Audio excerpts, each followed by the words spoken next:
नमस्कार विद्यार्थी मित्रांनो. प्रत्येकाच्या मनात असते की आपण एक उद्योगपती व्हावं. उद्योगपती होण्यासाठी आपल्या मनात बिझनेस आयडियाही येतात. त्याच्याबद्दल आपण बिझनेस आयडियाबद्दल आपण विविध पैलूंबद्दल चर्चा करतो. त्याचे पैलू आपण तपासून बघतो आणि नंतर आपल्याला प्रश्न पडतो की बिझनेस आयडिया आल्यानंतर याचं प्रोजेक्टमध्ये कसं रूपांतर करावं. त्यासाठी खूप भाग भांडवलाची गरज पडते. हे भांडवल आपण कसं उभं करावं. भांडवल उभं करताना आपल्याला अनेक अडचणी समोर येतात. आपल्याला विविध बँकांकडे जायचं असतं. आपल्याकडे ते भांडवल पुरेसं नसल्या कारणानं आपण अनेक फायनान्शियल इन्स्टिट्यूटकडे बँक्सकडे आपण लोनसाठी ॲप्लिकेशन करतो. यासाठी आज आपण बघणार आहोत की त्याचा महत्त्वाचा पैलू म्हणजे प्रोजेक्ट फॉर्म्युलेशन हे कसे तयार करावे. बिझनेस आयडियाचं प्रोजेक्ट तयार करताना प्रोजेक्ट फॉर्म्युलेशन ही एक महत्त्वाची पायरी आहे.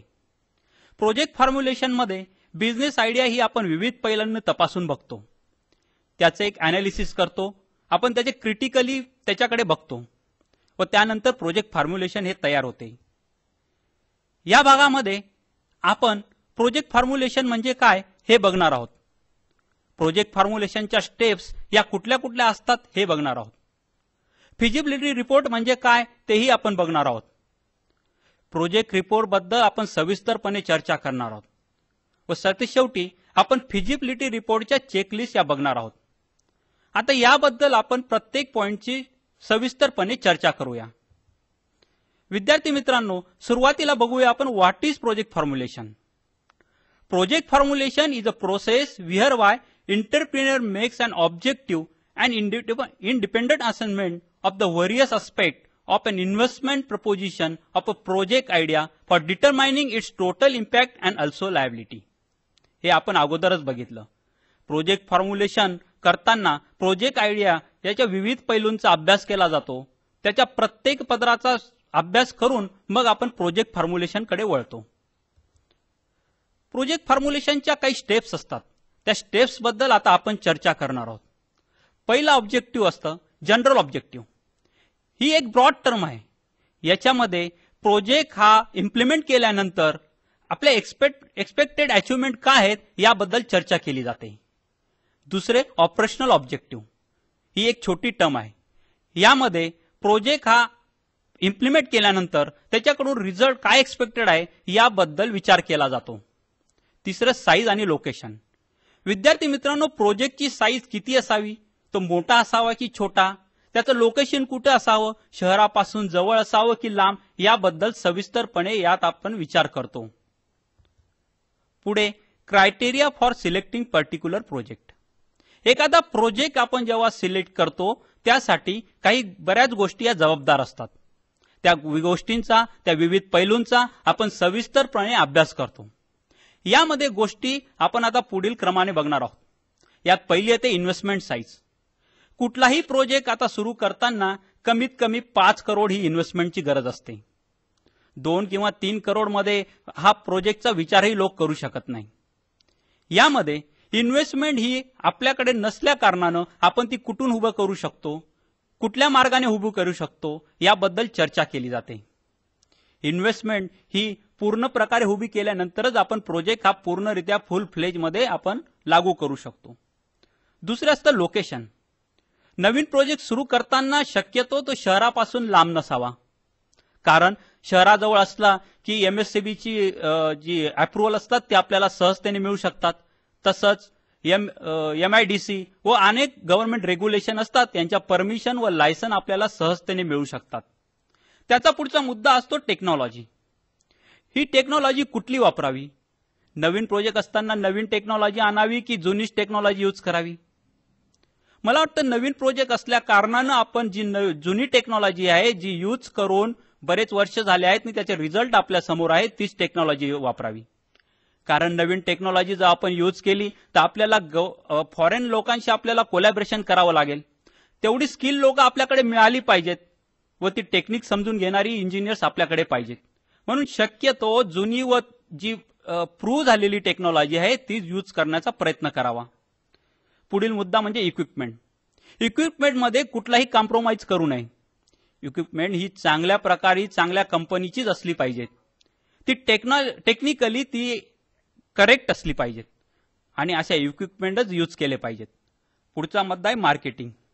मार्केटिंग करताना नवीन प्रोजेक्टमध्ये शक्यतो डायरेक्ट कस्टमरकडे जाऊ नये, डायरेक्ट कॉम्पिटिशनमध्ये पडू नये. शक्यतो आपण इंडस्ट्रीयल जे कस्टमर आहेत त्यांच्याकडे आपण आपलं मार्केटिंग करावं, जेणेकरून आपल्याला व्हास्ट कॉम्पिटिशनचा इफेक्ट आपल्या मार्केटिंगवर होणार नाही व आपला सेल्स चांगल्या प्रकारे होऊ शकतो. मित्रांनो, आता प्रोजेक्ट फॉर्म्युलेशनची गरज का आहे याबद्दल आपण चर्चा करणार आहोत. ही चर्चा करताना आपण बघितलंच की प्रोजेक्ट फॉर्म्युलेशन केल्यामुळं की आपल्याला काय गरज आहे, प्रोजेक्ट फॉर्म्युलेशनची का गरज आहे व प्रोजेक्ट सुरू केल्यानंतर आपल्याला काय काय अडचणी येणार आहेत, प्रोजेक्ट हा आपला सक्सेस होईल की नाही, याचं मार्केट आपल्याला मिळेल की नाही, या गोष्टी आपल्याला प्रथमतः प्रोजेक्ट फॉर्म्युलेशनमुळे याचा अंदाज मिळू शकतो.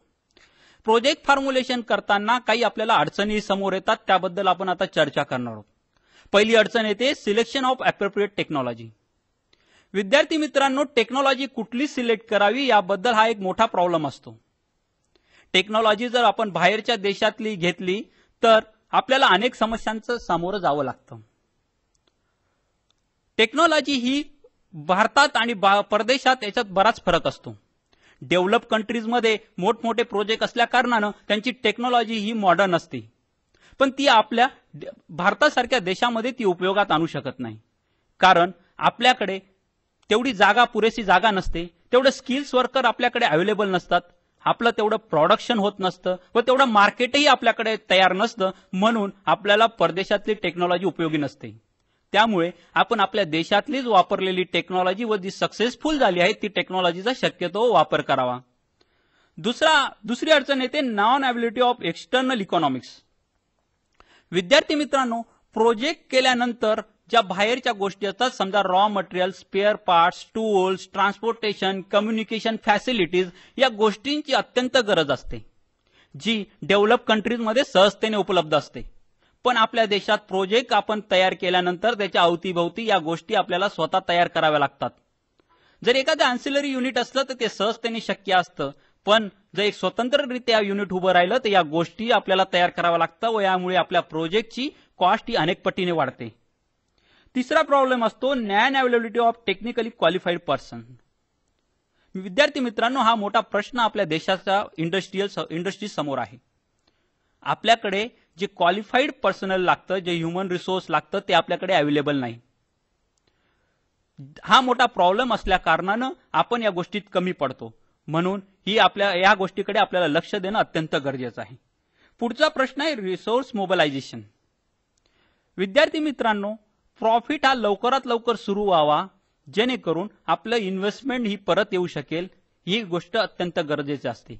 त्यामुळे ते लवकरात लवकर कसं होईल हे बघणं अत्यंत महत्वाचं असतं. पुढचा प्रॉब्लेम असतो नॉलेज अबाउट गव्हर्नमेंट रेग्युलेशन्स.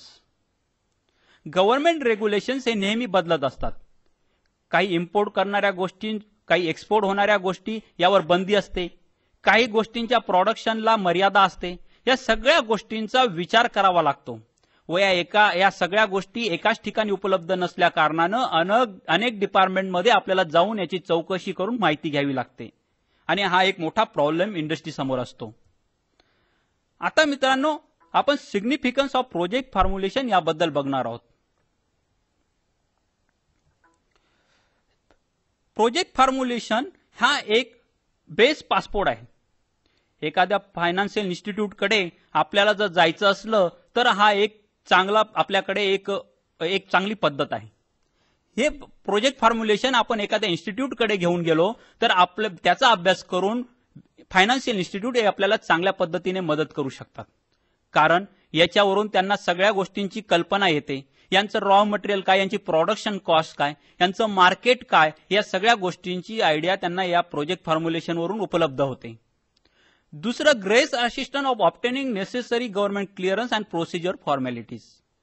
आपल्याला विविध लायसन्ससाठी, विविध रजिस्ट्रेशनसाठी आपल्याला गव्हर्नमेंटकडे जावं लागतं व त्यांचं क्लिअरन्स मिळवण्यासाठी आपल्याला प्रोजेक्ट फॉर्म्युलेशन हे अत्यंत महत्वाचं आहे, जेणेकरून आपल्याला लवकरात लवकर परवानग्या मिळून आपलं युनिट सहजतेने चालू होऊ शकतं. विद्यार्थी मित्रांनो, आता प्रोजेक्ट फॉर्म्युलेशनचे एलिमेंट्स काय आहेत ते आपण बघणार आहोत. यात पहिले फिजिबिलिटी अनालिसिस, दुसरे टेक्नो इकॉनॉमिक अनालिसिस, तिसरे project design and network analysis, चौथे इनपुट अनालिसिस, पाचवे फायनान्शियल अनालिसिस, सहावे सोशल कॉस्ट बेनिफिट अनालिसिस व सातवे प्रोजेक्ट अप्रायझल. या गोष्टी आपण सविस्तरपणे क्रमाक्रमाने आता बघणार आहोत. यातील पहिले म्हणजे फिजिबिलिटी अनालिसिस. मित्रांनो, फिजिबिलिटी अनालिसिस ही प्रोजेक्ट रिपोर्टची एक महत्वाची पहिली पायरी आहे. यामध्ये प्रोजेक्ट फॉर्म्युलेशनचा अत्यंत काळजीपूर्वक अभ्यास केला जातो व त्याचं अनालिसिस केलं जातं. विद्यार्थी मित्रांनो, यात तीन अल्टरनेटिव्ह असतात. पहिलं अल्टरनेटिव्ह एक पॉझिटिव्ह. जर ते पॉझिटिव्ह आढळलं तर प्री इन्व्हेस्टमेंट स्टडीज ही ज्याची पुढची पायरी आहे याच्यामध्ये इन्व्हेस्ट केलं जातं आणि डेव्हलपमेंट ही डिझाईन केली जाते. दुसरे, जर हे फिजिबिलिटी अनालिसिसमध्ये हा प्रोजेक्ट रिपोर्ट फिजिबल आढळला नाही तर हा प्रोजेक्ट तिथेच आपण मागे घेतो. ही प्रोजेक्ट आयडिया आपण तिथंच मागे घेतो. तिसरं, हा डाटा प्रोजेक्ट फॉर्म्युलेशनचा डाटा हा जर पुरेसा नसला तर आपण अजून इन्फॉर्मेशन त्याला गरज असणारी ही अजून कलेक्ट करतो. या फिजिबिलिटी अनालिसिसमध्ये याचे तीन भागामध्ये आपण डिवाइड करतो. पहिली, the investment opportunity is so promising that an investment decision can be taken at the pre feasibility stage. ती ऑपॉर्च्युनिटी एवढी प्रॉमिसिंग असते की आपण त्या स्टेजला डिसिजन घेतो की आपण हा प्रोजेक्ट आपण स्वीकारायचा. ही प्रोजेक्ट आयडिया ही प्रोजेक्ट म्हणून आपण साकार करायची. दुसरं, the project concept justifies a detail analysis by pre feasibility study. Pre feasibility study केल्यानंतर आपण डिटेल जस्टिफाय करू शकतो. तिसरे, any aspect of the project are critical so need to investigation and need to market surveys laboratory test. यात काही पुरेशा गोष्टी नसतात, पुरेशी माहिती उपलब्ध नसते, म्हणून काही गोष्टींचं परत इन्व्हेस्टिगेशन करण्याची गरज असते, जी आपण मार्केट सर्वेज, लॅबोरेटरी टेस्ट इत्यादी गोष्टींवरनं अचूकपणे करू शकतो. The information is adequate to take decision to investor. या इन्फॉर्मेशन अतिशय अपूर्ण असतात, म्हणून इन्व्हेस्टर हा डिसिजन घेऊ शकत नाही की या प्रोजेक्टमध्ये इन्व्हेस्ट करावे किंवा ना करावे. विद्यार्थी मित्रांनो, दुसरा महत्वाचा मुद्दा म्हणजे फिजिबिलिटी स्टडी. फिजिबिलिटी स्टडीमध्ये investigating the project from economic, technical, managerial, organisational, commercial and financial आस्पेक्टने बघितलं जातं. यामध्ये इकॉनॉमिकली हा प्रोजेक्ट सक्सेस होऊ शकतो की नाही, तेवढं भांडवल आपल्याकडे पुरेसं आहे की नाही या गोष्टी बघितल्या जातात. टेक्निकलमध्ये आपल्याकडे तेवढी टेक्निकल फॅसिलिटी उपलब्ध आहे का, ही टेक्नॉलॉजी आपल्याला उपलब्ध होऊ शकते का हे बघितलं जातं. मॅनेजरियलमध्ये एवढं स्किल पर्सनल आपल्याकडे उपलब्ध आहे का हे बघितलं जातं. ऑर्गनायझेशनल आणि कमर्शियल मध्ये एक बिझनेस व्ह्यूने बघितलं जातं. आणि फायनान्शियल आस्पेक्ट हाही महत्वाचा असतोच. आणि सरते शेवटी प्रोजेक्ट रिपोर्ट, जे आपण पुढे सविस्तरपणे बघणार आहोत. यात दुसरा पॉइंट म्हणजे techno economic analysis. Techno economic अनालिसिसमध्ये प्रोजेक्ट डिमांड पोटेन्शियल, जी प्रोजेक्ट आणि टेक्नॉलॉजी यांच्या साईजवरून बघितली जाते, त्यात सिलेक्शन ऑफ द टेक्नॉलॉजी हेही बघितलं जातं. यात determination of project demand potential हे बघितलं जातं. आता प्रोजेक्ट डिमांड पोटेन्शियल हे प्रोजेक्टची साईज आणि टेक्नॉलॉजी याच्यावरून बघितलं जातं. हे पर्सनल ऑब्झर्वेशनवरून, डेस्क रिसर्चवरून आणि मार्केट सर्वे इत्यादी गोष्टींवरून याच्याबद्दल आपण इन्फॉर्मेशन कलेक्ट करू शकतो. दुसरं, selection of project strategy. He project size, capital investment आणि टेक्नॉलॉजी याच्यावरून आपण प्रोजेक्ट स्ट्रॅटेजी काय असावी, ती कशी असावी याबद्दल आपण चर्चा करू शकतो, याच्याबद्दल आपण विचार करू शकतो. पुढे तिसरा म्हणजे project design and network analysis. याच्यामध्ये development of the detail work plan of the project and time profile हे डेव्हलप केलं जातं. यामध्ये काय काय वर्क आपण या प्रोजेक्टवर केलेला आहे तो डिटेल वर्क प्लॅन, त्याचं प्रोफाईल हे याची डेव्हलपमेंट केली जाते. यामध्ये प्रोजेक्ट हा डिझाईन केला जातो आणि नेटवर्क अनालिसिस हे एक नेटवर्क डायग्रामच्या द्वारे केलं जातं. हा प्लॅन हा नेटवर्क डायग्रामच्या द्वारे सादर केला जातो. विद्यार्थी मित्रांनो, पुढचा टॉपिक म्हणजे इनपुट अनालिसिस. इनपुट अनालिसिस हे अत्यंत महत्वाचे असतं. या प्रोजेक्टसाठी, या प्रोजेक्ट रिपोर्टसाठी आपण इनपुट काय काय देणार आहोत याचं अनालिसिस याद्वारे केलं जातं. याचे ऑब्जेक्टिव्ह हे असे असतात की identify the nature of resources that a project will consume. या प्रोजेक्टसाठी काय काय रिसोर्सेस आपण यूज करणार आहोत ते आयडेंटिफाय करणं. To estimate the magnitude of the required resource. जे रिक्वायर्ड रिसोर्सेस आहेत जे आपण यूज करणार आहोत त्याचं अंदाजे एस्टिमेट करणं हा एक दुसरा ऑब्जेक्टिव्ह असतो. तिसरा ऑब्जेक्टिव्ह म्हणजे to evaluate the possibility of uninterrupt supply of inputs. इनपुटची अनइंटरप्ट सप्लाय झाला पाहिजे, तो खंडित होता कामा नये. म्हणून याच्या पॉसिबिलिटी काय काय असू शकतात हे आपण याद्वारे चेक करतो. पुढचा पॉईंट म्हणजे फायनान्शियल अनालिसिस. हा अत्यंत महत्वाचा पैलू आहे. यामध्ये to determine the financial feasibility of a project हे बघितलं जातं. हा प्रोजेक्ट फायनान्शियल फिजिबल आहे किंवा नाही हे चेक करणं या फायनान्शियल अनालिसिस मध्ये करतात. It involves estimates about project cost and revenues and the funds required for the project. प्रोजेक्टसाठी लागणारी प्रोजेक्ट कॉस्ट, त्याच्यासाठी लागणार रेव्हेन्यू, फंड याच्याबद्दल यात चर्चा केली जाते. ती आपण कुठून गोळा करणार आहोत, कशी गोळा करणार आहोत, आपलं भांडवल किती आहे व बाहेरचं किती याच्याबद्दल याच्यात डिटेल चर्चा केली जाते. विद्यार्थी मित्रांनो, पुढचा मुद्दा म्हणजे cost benefit analysis. Cost benefit analysis हा सुद्धा एक अत्यंत महत्वाचा पैलू आहे. यामध्ये social cost and social benefits यांचं इस्टिमेट केलं जातं. एखादा प्रोजेक्ट उभा राहिल्यानंतर आजूबाजूच्या परिसरावर, आजूबाजूच्या लोकवस्तीवर त्याचा इफेक्ट होणं हे अत्यंत आवश्यक असतं व तो इफेक्ट त्यावर होतो आणि हेच या कॉस्ट बेनिफिट अनालिसिस द्वारा तपासलं जातं. म्हणून सोसायटीवर या प्रोजेक्टचा काय इफेक्ट झाला हे शोधणं सुद्धा या कॉस्ट बेनिफिट अनालिसिसचा एक ऑब्जेक्टिव्ह असतो. पुढे विद्यार्थी मित्रांनो, फिजिबिलिटी रिपोर्ट म्हणजे काय हे आता आपण बघणार आहोत. The details gathered from feasibility studies and presented in various tables, reports and statements are combined into one master report called project report or feasibility report. ज्या विविध गोष्टी आपण जमा केलेल्या असतात, जे विविध गोष्टी आपण सर्वेद्वारा किंवा कोटेशनद्वारा आपण गोळा केलेल्या असतात, ते टेबल्स, रिपोर्ट्स एका मेन फाईलमध्ये, एक मास्टर फाईलमध्ये गोळा करून त्याला प्रोजेक्ट रिपोर्ट असं म्हटलं जातं. या प्रोजेक्ट सिलेक्शन मध्ये project profile consist following broad items. Project selection करणं हा एक अत्यंत महत्वाचा पैलू असतो. प्रोजेक्ट सिलेक्शन करताना त्याचा आपण फार गांभीर्याने विचार करतो, कारण हा दूरगामी परिणाम करणारा एक महत्वाचा घटक असतो. यामध्ये बऱ्याच गोष्टी समाविष्ट होतात. त्यात economic size, status of the industry और scope, raw material availability, cost of production, capital cost, utility requirements, infrastructure facilities needed, profitability, government policy इत्यादींचा समावेश होतो, ज्या आपण आता सविस्तरपणे बघणार आहोत. इकॉनॉमिक साईज म्हणजे त्याची साईज किती असावी. प्रोजेक्ट हा आपल्या भांडवलात शक्य होईल एवढाच त्याची साईज असावी हे बघितलं जातं. इंडस्ट्रीला हा स्कोप काय आहे, मार्केट त्याचं काय आहे, त्याचं कशावर अवलंबून आहे, या गोष्टींचा यात विचार केला जातो. रॉ मटेरियल अवेलेबल आहे का, ते कुठे आहे, किती अंतरावर आहे, या गोष्टी रॉ मटेरियल अवेलेबिलिटीमध्ये तपासल्या जातात. प्रोडक्शनची कॉस्ट काय आहे ही कॉस्ट ऑफ प्रोडक्शन मध्ये तपासली जाते. कॅपिटल कॉस्ट सुद्धा बघितली जाते. युटिलिटी काय काय लागणार आहेत प्रोजेक्टसाठी या गोष्टी तपासल्या जातात. इन्फ्रास्ट्रक्चर फॅसिलिटीज, रोड, कम्युनिकेशनच्या गोष्टी या अवेलेबल आहेत का या तपासल्या जातात.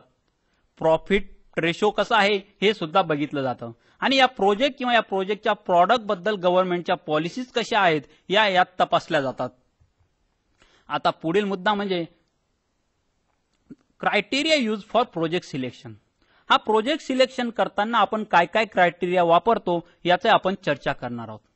यात पहिले म्हणजे इन्व्हेस्टमेंट साईज.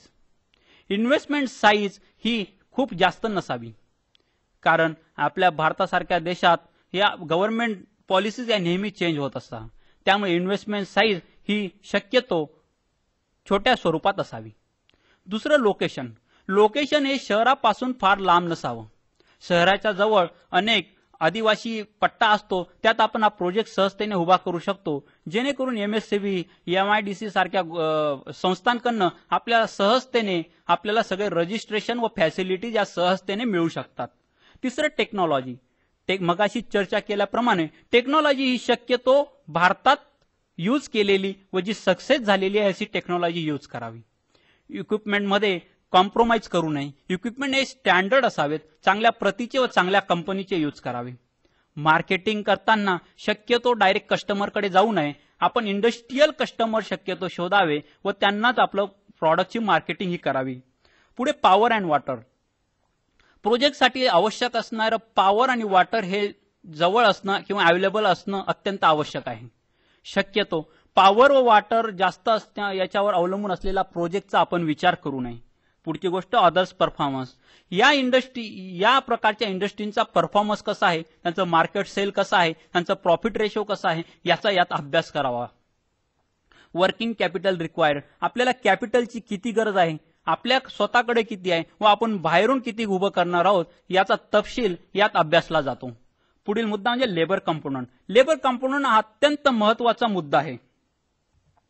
यामध्ये स्किल्स लेबर, अनस्किल लेबर व सेमी स्किल लेबर यापैकी शक्यतो स्किल लेबरच आपल्याकडे असावेत व हे कसे उभे करता येतील, हे आपल्याला कुठून मिळतील या गोष्टींचा विचार करावा लागतो. पुढची गोष्ट म्हणजे economic break even. Economic break even हा शक्यतो 6 ते 8 महिन्यांचा असावा. तो जास्त मोठा असू नये, जेणेकरून आपलं इन्व्हेस्टमेंट परत येऊन प्रॉफिट हा आपला लवकर चालू होईल. आता प्रोजेक्ट रिपोर्ट म्हणजे काय हे आपण बघणार आहोत. A project report add in relevant data in respect of a project serve as a guide to management and record merits and demerits in allocating resources to production of specific goods or services.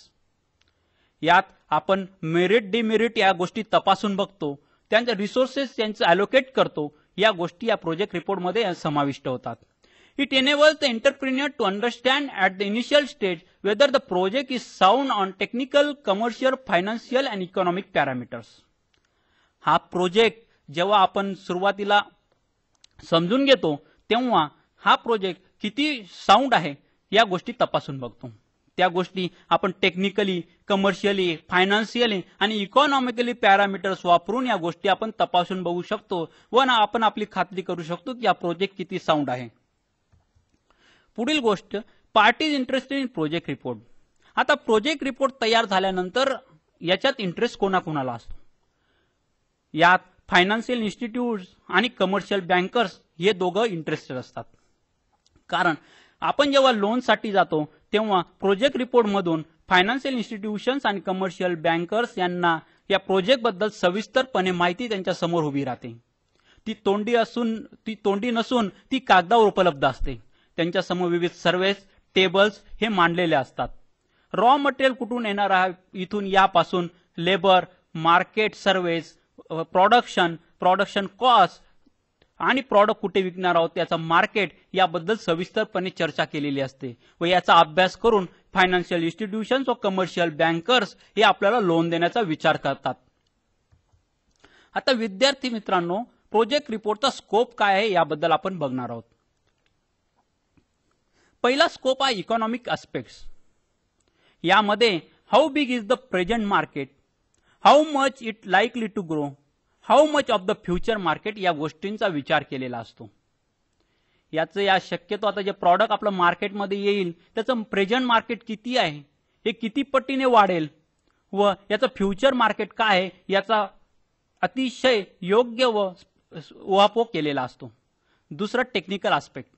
यामध्ये technology आपण कोणती use करणार आहोत, equipment आणि machinery कुठली required आहे, कुठली आपण वापरणार आहोत व ती आपण कुठून मिळवणार आहोत याबद्दल सविस्तरपणे चर्चा केलेली असते. तिसरे म्हणजे फायनान्शियल आस्पेक्ट. यात आपल्या फायनान्सचा सोर्स काय आहे, आपलं स्वतःचं कंट्रीब्युशन किती आहे, कॉस्ट ऑफ कॅपिटल ही किती आहे व आपल्याला त्यापासून रिटर्न किती मिळणार आहे या गोष्टींचा उहापोह या फायनान्शियल आस्पेक्टमध्ये केलेला असतो. चौथे production aspect. Product selected for manufacture and reasons for selections. हेच प्रॉडक्ट आपण मॅन्युफॅक्चरिंगसाठी का निवडले याचे कारण यात आपण सविस्तरपणे चर्चा करतो व त्या प्रॉडक्टचे डिझाईन याबद्दलही यात सविस्तरपणे चर्चा केलेली असते. पुढचं म्हणजे मॅनेजरियल आस्पेक्ट. मॅनेजरियल आस्पेक्ट म्हणजे आपल्याकडे जे ह्युमन रिसोर्स अवेलेबल आहे त्यांचं क्वालिफिकेशन काय आहे, त्यांचा एक्सपिरियन्स कसा आहे, ते कुठल्या इंडस्ट्रीतून आलेले आहेत याबद्दल त्याची चर्चा केलेली असते. आता प्रोजेक्ट रिपोर्टमध्ये काय काय कंटेंट असतात हे आपण बघणार आहोत. यामध्ये objective and scope of the report हा प्रथमतः याचा उल्लेख केलेला असतो. या प्रोजेक्टचा काय ऑब्जेक्टिव्ह आहे व त्याचा स्कोप काय आहे याचा रिपोर्ट असतो. दुसरे प्रॉडक्ट कॅरेक्टरिस्टिक्स, यामध्ये प्रॉडक्टच्या स्पेसिफिकेशन्स, प्रॉडक्टचे युजेस, त्याचे ऍप्लिकेशन्स, स्टँडर्ड्स आणि क्वालिटी याबद्दल सविस्तरपणे चर्चा केलेली असते. तिसरं मार्केट पोझिशन्स अँड ट्रेंड्स, यामध्ये install capacity, production and anticipated demand, export prospect आणि information on import and export, price structure आणि ट्रेंड याबद्दल सविस्तरपणे चर्चा केलेली असते. पुढचं रॉ मटेरियल्समध्ये रिक्वायरमेंट्स ऑफ रॉ मटेरियल, त्याची प्राइस, सोर्स आणि त्या रॉ मटेरियलच्या प्रॉपर्टीज याचं डिटेल्स सगळे दिलेले असतात. पुढचे मॅन्युफॅक्चरर बद्दल चर्चा करायची असते. यात process of manufacturer, selection of process, production schedule and production technique याबद्दल डिटेल्स दिलेले असतात. 6वा मुद्दामध्ये प्लांट आणि मशिनरी, यामध्ये इक्विपमेंट आणि machinery, instruments, laboratory equipments, electric load आणि वॉटर सप्लाय याबद्दल सविस्तरपणे चर्चा केलेली असते. पुढील मुद्दा लँड अँड बिल्डिंग, यामध्ये आपल्याला लँड किती रिक्वायरमेंट आहे याबद्दल, बिल्डिंग आणि कन्स्ट्रक्शन शेड्यूल आपलं कसं आहे, ते किती आहे याबद्दल चर्चा केलेली असते. पुढील फायनान्शियल इम्प्लिकेशन्स, यामध्ये fix and working capital investment, project cost आणि प्रॉफिटेबिलिटी याबद्दल सर्व डिटेल्स दिलेले असतात. पुढे मार्केटिंग चॅनल्स, ट्रेडिंग प्रॅक्टिसेस आणि मार्केटिंग स्ट्रॅटेजीज आपल्या काय काय आहेत, त्या काय कशा वापरणार आहोत याबद्दल सगळे डिटेल्स हे दिलेले असतात. पुढे personal, requirement of stall, labour and wage payments, हे आपण कसे देणार आहोत, किती देणार आहोत याबद्दल सविस्तरपणे चर्चा यात केलेली असते. आता प्रोजेक्ट रिपोर्टचे इम्पॉर्टन्स काय काय आहेत हे आपण बघणार आहोत. It highlights the practically of a project in terms of economy, finance, technology and social desirability. It carried on by engineer and scientist. विद्यार्थी मित्रांनो, यात प्रॅक्टिकली प्रोजेक्ट हा इकॉनॉमिकली, फायनान्शियल, टेक्नॉलॉजिकली आणि सोशली हा किती इम्पॉर्टंट आहे याबद्दल उहापोह केलेला असतो. हे शक्यतो इंजिनियर आणि सायंटिस्ट लोकांसाठी असतं. ते बँक्स आणि इन्स्टिट्यूट सुद्धा वापरतात. एखादी कन्सल्टंटी सर्व्हिसेस सुद्धा त्यांच्यासाठी सुद्धा हा इम्पॉर्टंट असू शकतो. आता पुढे project report preparation. Project report preparation कसं करावं याबद्दल यात आपण बघणार आहोत. It provides all relevant information in reference to the project that under various heads and necessary documents, quotation and inquiry should be attach. यामध्ये ज्या ज्या गोष्टी प्रोजेक्ट रिपोर्टसाठी आवश्यक असतात त्या जोडल्या जातात.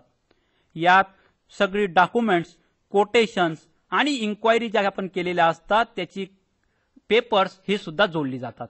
आता आपण ते क्रमाक्रमाने कसे असतात ते आपण आता बघणार आहोत. यामध्ये खालील गोष्टी शक्यतो कव्हर केलेल्या असतात. यात पहिली गोष्ट असते brief introduction of the propose project. हा जो प्रोजेक्ट आहे, हा प्रपोज प्रोजेक्ट आहे, याची इंट्रोडक्शन यामध्ये सुरुवातीला दिलेली असते. त्यानंतर ब्रीफ हिस्ट्री दिलेली असते. Why did entrepreneurs decide to set up this particular project याबद्दल यात चर्चा केलेली असते. हाच प्रोजेक्ट का निवडला आपण यामागील कारण या गोष्टींची चर्चा ब्रीफ हिस्ट्रीमध्ये केलेली असते. तिसरी गोष्ट द युनिट. यामध्ये सगळे रिलेव्हंट डॉक्युमेंट हे जोडायचे असतात. द युनिटमध्ये कॉन्स्टिट्यूशन ऑफ द युनिट याबद्दल आपण त्याचे डॉक्युमेंट जोडायचे असतात. आपलं युनिटचं नेचर कसं असेल, ते पार्टनरशिप असेल, प्रोप्रायटर असेल, याबद्दल त्याचे डॉक्युमेंट्स इथे जोडायचे असतात. डिटेल्स ऑफ असोसिएशन कॉन्सेप्ट ही वेव्हनी हे आपण जी चर्चा केलीच आहे त्या पद्धतीने यात जे डॉक्युमेंट्स असतात हे जोडायचे असतात. चौथे the promoters and key personal. याच्यामध्ये प्रोप्रायटर, पार्टनर किंवा डायरेक्टर यांचा समावेश होतो. यात brief detail of background with special reference to any experience in related fields and how it will help the promoter in successfully running the unit याबद्दल चर्चा केलेली असते. यात प्रोप्रायटर, पार्टनर किंवा डायरेक्टर यांच्यापैकी कोणी जर एखाद्या स्पेशल रेफरन्स असेल, त्याचं बॅकग्राऊंड काय, त्याचा एक्सपिरियन्स काय, तो कुठल्या इंडस्ट्रीची जोडला गेलेला आहे याबद्दल त्यात चर्चा केलेली असते.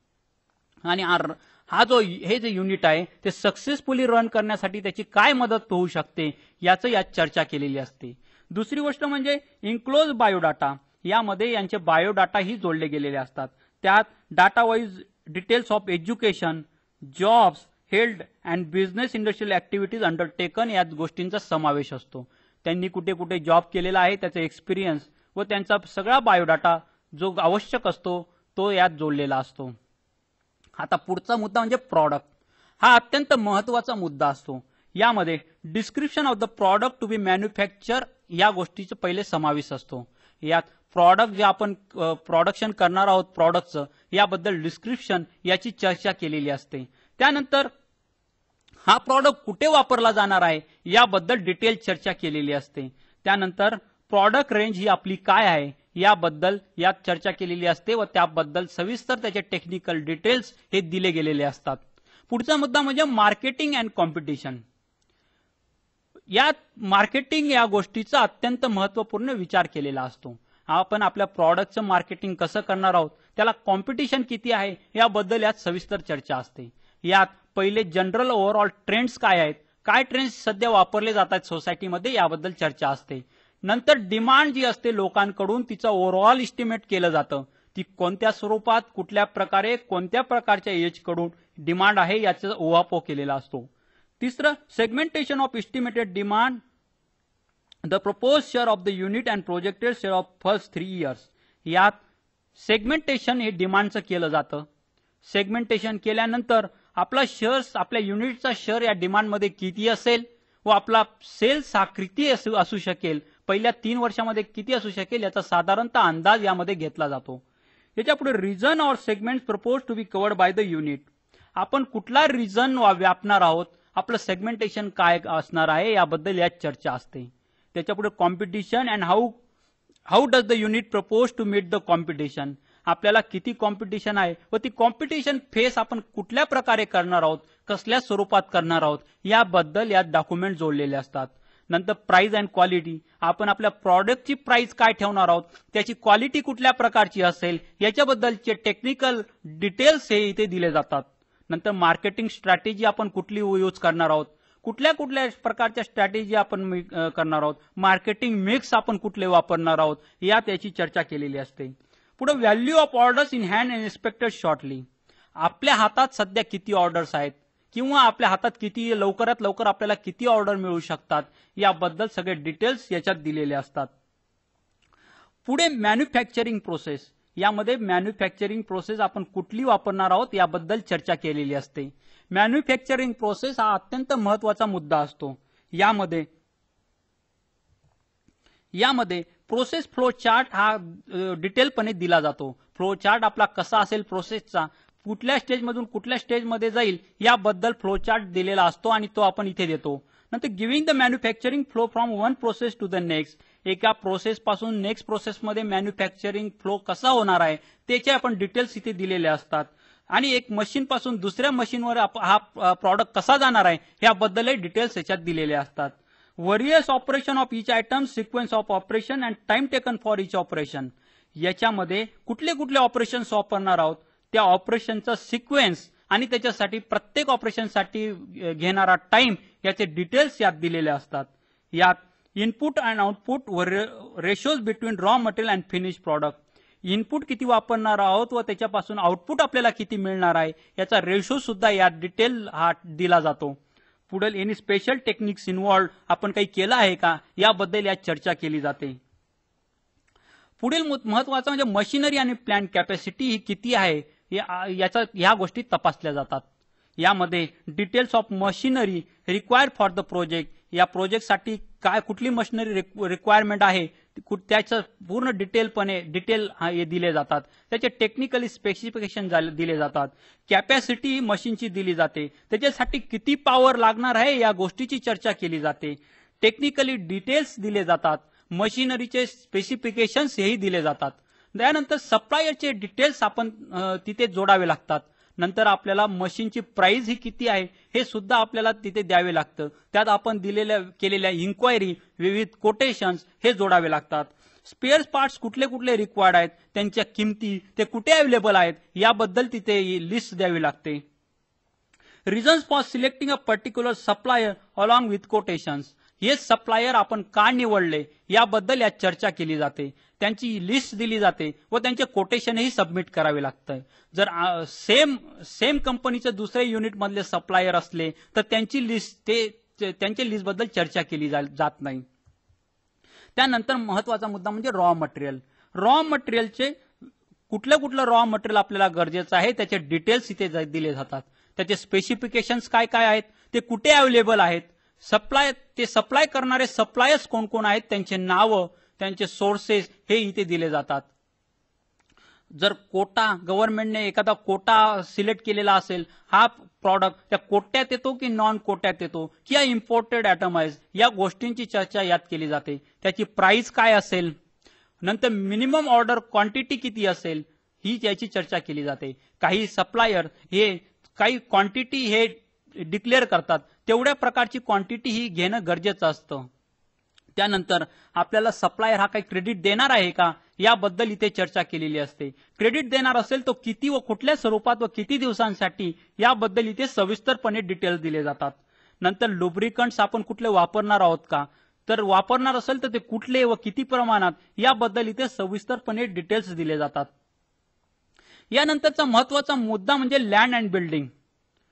आपण जी लँड आपल्या युनिटसाठी वापरणार आहोत त्याचा टोटल एरिया किती व ती आपल्याला कॉस्ट काय, त्या लँडची कॉस्ट काय असेल याबद्दल इथे डिटेल्स दिले जातात. नंतर डेव्हलपमेंट, ती लँड डेव्हलप करण्यासाठी त्याची कॉस्ट किती येईल याचं तिथे पेपर सबमिट करायचे असतात. Estimate of building including water electricity, हे एस्टिमेशन तिथं आपल्याला सबमिट करावं लागतं. कारण आपल्याला तिथे प्रोजेक्ट आला म्हणजे वॉटर आणि इलेक्ट्रिसिटी यांची गरज असते व त्याचे इस्टिमेट हे आपल्याला तिथे सबमिट करावे लागतात. नंतर पुढील मुद्दा म्हणजे general management and technical staff. यामध्ये प्रमोटरची ड्युटी काय काय असेल, तो काय करणार आहे याचे तिथे स्पेसिफिकेशन द्यावे लागतात. इनडायरेक्ट स्टाफ जसा sales assistant, accountant, store keeper हे आहेत का व त्यांचे काम काय असेल, त्यांच्या ड्युटीज काय असतील हे तिथे वर्णन करावे लागते. Direct labour strength such a skill workers, unskilled workers आणि सेमी स्किल वर्कर्स, ते किती आहेत, ते कसे आहेत याबद्दल इथे चर्चा केलेली असते व त्याचे डिटेल्स दिलेले असतात. सॅलरी किंवा वेजेस आपण किती देणार आहोत, इन्सेंटिव्ह किती देणार आहोत, बोनस आपण किती देणार आहोत, या प्रत्येक गोष्टीची सविस्तरपणे इथे चर्चा केलेली असते. त्यानंतर कॉस्ट ऑफ द प्रोजेक्ट, लँडची, बिल्डिंगची, प्लांट आणि मशिनरी, फर्निचर, फिक्चर्स आणि अदर एक्सपेन्सेस, वर्किंग कॅपिटल किती लागणार आहे याबद्दल इथे सविस्तरपणे चर्चा केलेली असते. यांच्या कॉस्ट, लँडची येणारी कॉस्ट, बिल्डिंगची येणारी कॉस्ट, प्लांट आणि मशिनरीसाठी लागणारी कॉस्ट, या सगळ्या कॉस्टचा टोटल केलेली असते व ती एक पेपरवर तिथे सबमिट केलेली असते. पुढील मुद्दा म्हणजे मीन्स ऑफ फायनान्स. आपण कुठल्या बँकेकडनं टर्म लोन घेणार आहोत की नाही, गव्हर्नमेंट सबसिडी आपल्याला मिळणार आहे की नाही, डिफर पेमेंट आपण काय काय यूज करणार आहोत, आपलं स्वतःचं कंट्रीब्युशन किती आहे, आपण फ्रेंड्स किंवा रिलेटिव्ह कडनं किती लोन घेतलं, इक्विटी असिस्टंट आपण किती गोळा केले, याबद्दल आपल्याला डिटेल्स हे पेपरवर इथे द्यावे लागतात. पुढील महत्वाचा मुद्दा म्हणजे वर्किंग कॅपिटल रिक्वायर्ड.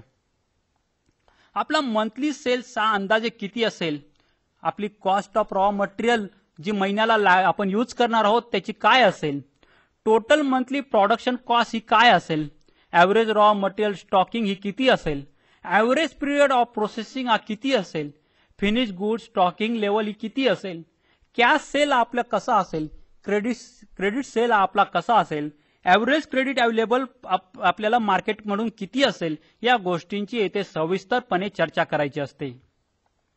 यानंतर cost of production and profitability, यामध्ये रॉ मटेरियलचे डिटेल्स, मंथली जे एक्सपेन्सेस आहेत त्यांचे डिटेल्स, काही एक्सपेन्सेस हे फिक्स असतात व काही व्हेरिएबल, याबद्दल सगळे details. Atom wise cost of production, प्रत्येक ऍटमला काय काय कॉस्ट येणार आहे त्या लिस्टनुसार त्याची cost of production. Item wise annual sales turnover, आपला सेल्स टर्नओव्हर किती आहे हा अॅन्युअली तिथे द्यायचा असतो. टोटल अॅन्युअल प्रॉफिट आपला किती असेल याबद्दल तिथे आपल्याला चर्चा करायची असते. यानंतर प्रॉफिटेबिलिटी आणि ब्रेक इव्हन पॉईंट, यामध्ये आपला प्रॉफिट किती असेल, आपला ब्रेक इव्हन पॉईंट कधी असेल याबद्दल चर्चा केली असते. साधारणतः उद्योगपती हा विचार करता की 6 ते 7 महिन्यानंतर आपला ब्रेक इव्हन पॉईंट यावा, व त्यानुसार इथे सगळं नियोजन केलेले असते.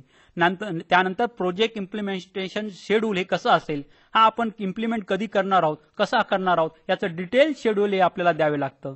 Repayment schedule at desired by promoters, जे आपण लोन घेतले आहे रिलेटिव्ह कडनं, फ्रेंड्स कडनं, इन्स्टिट्यूशन कडनं, बँकर्स कडनं, त्याचं रिपेमेंट आपण कसं करणार आहोत, कशा पद्धतीने करणार आहोत, याबद्दल सविस्तरपणे चर्चा यात केलेली असते. यानंतर इंटरनल रेट ऑफ रिटर्न, जे इंटरनल मॅन्युफॅक्चरिंग आहे त्याचं रिटर्न आपल्याला कसे मिळणार आहे त्याबद्दल यात चर्चा असते. सिक्युरिटी ऑफर्ड, आपण काय काय सिक्युरिटी ऑफर करणार आहोत, बँक्स, इन्स्टिट्यूट यांना काय काय आपण सिक्युरिटी देणार आहोत, आपण याबद्दल चर्चा करत असतो. त्यानंतर काही आणखी याच्या व्यतिरिक्त काही डिटेल्स असतील तर ते यात जोडायचे असतात. विद्यार्थी मित्रांनो, हे केल्यानंतर एक फिजिबिलिटी रिपोर्टसाठी चेकलिस्ट असते, ती आपण बघतो. हे चेकलिस्टनुसार सगळ्या गोष्टी आपण क्रमाने जोडल्या आहेत की नाही हे या चेकलिस्टनुसार बघायचे असते. यामध्ये पहिले examination of public policy with respect to the industry याचा समावेश असतो. दुसरं broad specification of output and alternative techniques of production, ही गोष्ट जोडलेली असते. या सगळे स्पेसिफिकेशन्स हे देतो, त्याचे टेक्निकली आणि मार्केटच्या दृष्टीने ज्या ज्या गोष्टी गरजेच्या असतात ते आपण यात जोडतो. Listing and description of alternative locations, जे आपण लोकेशन बघितलेले असतात, अल्टरनेटिव्ह असतात, त्यांची लिस्टिंग आणि त्याचे डिस्क्रिप्शन, ही गोष्ट आपण स्वीकारली ती का व ही नाकारली ती का, या सगळ्या गोष्टींचा उहापोह यात केलेला असतो. Preliminary estimates of sales revenue, capital cost and operating cost of different alternative याबद्दल यात चर्चा केलेली असते. यात आपला सेल्स रेव्हेन्यू किती आहे, कॅपिटल कॉस्ट किती आहे आणि ऑपरेटिंग कॉस्ट किती आहेत, या सगळ्या अल्टरनेटिव्हचा विचार करून यात जोडलेला असतो. यानंतर preliminary analysis of profitability for different alternative, या गोष्टीचाही महत्त्वपणे विचार करायचा असतो. त्यानंतर महत्त्वाचं म्हणजे मार्केटिंग अनालिसिस केलं जातं. मार्केटिंग अनालिसिस हे आपण कशा पद्धतीने केलेलं आहे, यात मार्केटिंग मिक्स आपण कोणते वापरले आहेत, याच्यात स्ट्रॅटेजी आपण कुठल्या कुठल्या यूज केलेल्या आहेत, हे आपण चेकलिस्टमध्ये बघतो. यानंतर specification of product pattern and product prices, हे आपण चेकलिस्टमध्ये तपासून बघतो. नंतर raw material investigation and specification of source of raw material supply, या गोष्टी बघायच्या असतात. रॉ मटेरियल आपण कुठे कुठे बघितले, कुठून कुठून मिळवू शकतो, त्याची किंमत काय, ते आपलं किती अंतरावर अवेलेबल आहे, या सगळ्या गोष्टींची चर्चा यात केलेली असते. Estimation of material energy flow balance and input prices, या गोष्टी यांचा उहापोह यात केलेला असतो.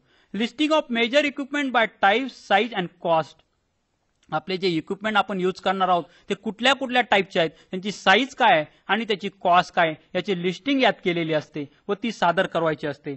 यानंतर listing of auxiliary equipment by type, size आणि कॉस्ट, ऑक्झिलरी युनिटमध्ये जे इक्विपमेंट आपण वापरतो त्यांचाही टाईप, साईज आणि कॉस्ट याची चर्चा यात केलेली असते व तसे पेपर्स यात जोडलेले असतात.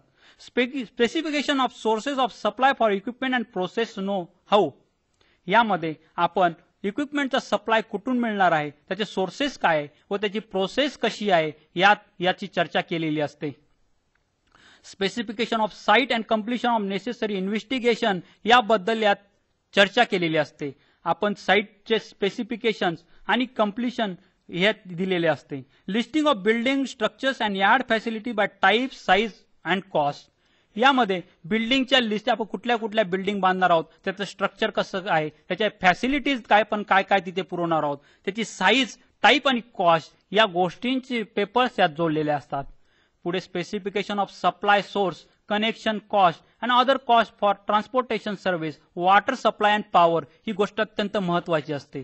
आपल्या युनिटसाठी आपण कम्युनिकेशनसाठी व ट्रान्सपोर्टेशनसाठी वॉटर, इलेक्ट्रिक सप्लाय, या गोष्टी आपण अवेलेबल करणार आहोत. त्याचे स्पेसिफिकेशन, त्याचे सप्लाय, त्याचा सोर्सचा सप्लाय कुठून होणार आहे व त्याची कॉस्ट किती आहे, या गोष्टींचा इथे उहापोह केलेला असतो. नंतर आपण जो लेआउट घेतलाय त्या लेआउटचं प्रिपरेशन यात दिलेलं असते, त्याबद्दल त्याचे सगळे डिटेल्स यात दिलेले असतात.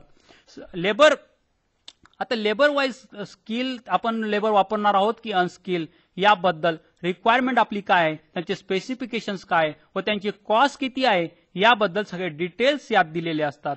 पुढचं म्हणजे वर्किंग कॅपिटल, आपल्याला किती गरज आहे, ते आपण कसं व कुठून उभं करणार आहोत, आपली रिक्वायरमेंट काय आहे, याचे इस्टिमेट यात दिलेलं असतं. पुढे phasing of activities and expenditure during construction, यात आपण जे बांधकाम करणार आहोत किंवा आपण ज्या ऍक्टिव्हिटीज करणार आहोत त्याच्या फेज कशा करणार आहेत, या फेजनुसार त्या आपल्याला काय काय खर्च येणार आहे याबद्दल सगळे डिटेल्स यामध्ये दिलेले असतात. यामध्ये आपण घेतलेले कोटेशन्स हे सुद्धा जोडायचे असतात. नंतर अनालिसिस ऑफ प्रॉफिटॅबिलिटी, आपलं प्रॉफिटॅबिलिटीचं अनालिसिस यात केलेलं असतं. आपण प्रॉफिट किती दिवसानंतर मिळवू, आपला ब्रेक इव्हन पॉईंट कधी येणार आहे व आपण ते कशा पद्धतीने आणणार आहोत याबद्दल सगळी चर्चा यात केलेली असते. यानंतर determination of measures for combating environmental problems, आपल्यासाठी प्रॉब्लेम काय, एन्व्हायरमेंटल प्रॉब्लेम्स काय काय येणार आहेत व ते आपण कसं त्याच्यावर मात करणार आहोत याची सविस्तरपणे चर्चा यात केलेली असते. त्यानंतर analysis of the past performance of the enterprise responsible for implementing and running the project with respect to project completion, capacity utilization and profitability याबद्दल चर्चा केलेली असते. आपल्या कंपनीचा किंवा आपल्या क्षेत्रातील कंपन्यांचा पास्ट परफॉर्मन्स कसा आहे या गोष्टींचा ओवाप करून त्यांच्यासमोर काय काय अडचणी येतात त्यावर त्यांनी कशी मात केलेली आहे, त्या अडचणींना मात करण्यासाठी एक कोणता नवीन पैलू आपण त्यात जोडू शकतो या गोष्टींची यात चर्चा केलेली असते.